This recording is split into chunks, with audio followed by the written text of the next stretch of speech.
ये कहानी एक गरीब पिता और उसकी बेटी की। एक बार वो गरीब पिता अपनी बेटी को उसके स्कूल से लेकर आया और उसे एक महंगे होटल में ले गया। उस व्यक्ति ने फटे पुराने कपड़े पहने हुए थे और उसकी बेटी स्कूल की ड्रेस में थी। और जब वो होटल में अंदर पहुंचे तो वेटर ने पूछा, सर आप क्या खाना पसंद करोगे, आप अपना ऑर्डर बता दीजिए। अब उस व्यक्ति ने कहा कि आप मेरी बेटी के लिए एक प्लेट पाव भाजी ले आइए। बस तभी वेटर ने कहा कि सर आप कुछ नहीं लोगे, आपके लिए भी कुछ लेकर आऊं। तो उस गरीब व्यक्ति ने कहा, मेरे लिए कुछ नहीं, आज सिर्फ मेरी बेटी के लिए ही पार्टी है। मैंने इससे वादा किया था कि अगर तुम इस जिले में 10वीं क्लास में टॉप करोगी तो मैं तुम्हें सबसे महंगे होटल में पार्टी दूंगा, इसलिए आप सिर्फ मेरी बेटी के लिए पाव भाजी ले आइए। वेटर ये बात सुनते ही दौड़कर अपने मालिक के पास गया और बोला कि सर आपसे एक छोटी सी रिक्वेस्ट है कि आप मेरी सैलरी में से पैसे काट लेना, लेकिन आज मैं चाहता हूं कि उस बच्ची के साथ उनके पिता को भी एक प्लेट पाव भाजी खिलाई जाए, क्योंकि उस बच्ची ने पूरे जिले में 10वीं क्लास में टॉप किया है। वो गरीब पिता हैं, उनके पास ज्यादा पैसे नहीं होंगे उनके पास, इसलिए वो कह रहे हैं कि पाव भाजी सिर्फ मेरी बेटी के लिए ले आओ।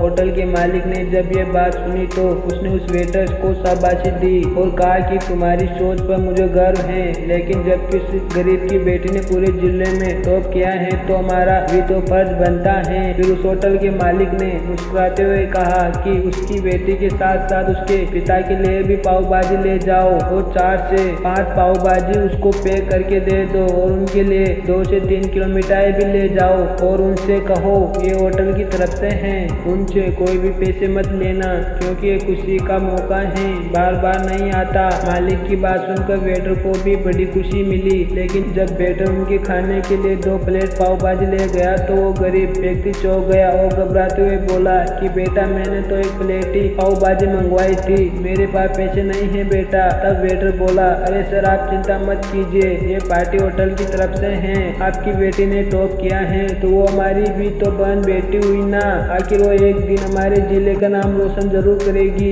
और हाँ सर हमारे मालिक ने ये पाव भाजी और मिठाइयाँ भी आपके लिए ही पैक करवा दी है, इन्हें भी आप घर ले जाइए और बेटी के टॉप आने की खुशी में जश्न मनाइए। गरीब पिता और बेटी बहुत खुश होते हुए सब सामान लेकर घर चले गए। कई साल बीत गए, उस गरीब पिता की लड़की अब IAS की तैयारी करके कलेक्टर बन चुकी थी और इत्तेफाक से उसी शहर में उसकी पोस्टिंग हुई थी। तब इस लड़की ने उस होटल में सूचना पहुंचा दी कि मैं उस होटल में लंच करने के लिए आ रही हूँ। होटल के मालिक को जब ये बात सुनी तो उसने होटल को पूरी तरह सजवा दिया और ये बात पूरे शहर में फैल गई और शहर के सभी लोगों ने देखने के लिए आने लगे, क्योंकि पहली बार किसी गरीब की बेटी इतनी बड़ी कलेक्टर बनी थी। तब कलेक्टर अपने पिता के साथ उस होटल में पहुंची। कलेक्टर ने होटल के मालिक से कहा कि शायद आपने मुझे पहचाना नहीं, हम वही पिता पुत्री हैं जो कि हमारे 10वीं क्लास के टॉप करने पर आपने हमें इस होटल में पार्टी दी थी। हम वही पिता पुत्री हैं जो आज फिर से आए हैं और आज आप सबको पार्टी हम देंगे,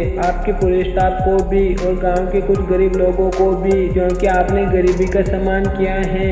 आपने उस दिन जो पार्टी दी थी उसमें आपने मुझे समझाया है कि मुझे कितनी ऊंचाइयों तक पहुंचना है, कितनी और बड़ी सी बड़ी मंजिल को चुना है। उस दिन आपने मुझे एक नई प्रेरणा दी थी और आज मैं उसी प्रेरणा का थोड़ा सा कर चुकाने आई हूँ। कलेक्टर बेटी बोलती जा रही थी और उसकी और उनके पिता की आंखों से आंसू बहते जा रहे थे। कलेक्टर बोली कि कई लोग तो गरीबों को अपने होटल के अंदर घुसने भी नहीं देते, मगर आपने तो हमारे गरीब पिता पुत्री का इतना सम्मान किया, आपकी तरफ पूरी दुनिया हो जाए तो कितना मान हो जाए हमारा देश। तभी होटल के मालिक ने उसे कलेक्टर मैडम को अपना रुमाल देते हुए कहा कि बस अब मुझे और शर्मिंदा मत कीजिए, ये सब तो हम सबका फर्ज है और होना भी चाहिए। दोस्तों ये कहानी में सिखाती हैं कि कभी भी किसी गरीब का मजाक मत उड़ाना, हो सके तो उसकी सहायता करना ताकि हर गरीब की नज़र में हम अच्छे बन सके और हमारी सहायता से वो आगे बढ़ सके। और इसी के साथ इस कहानी की हैप्पी एंडिंग होती है। मिलते हैं अगली वीडियो में, तब तक के लिए गुड बाय। आप सभी का बहुत बहुत धन्यवाद अपना कीमती समय देने के लिए।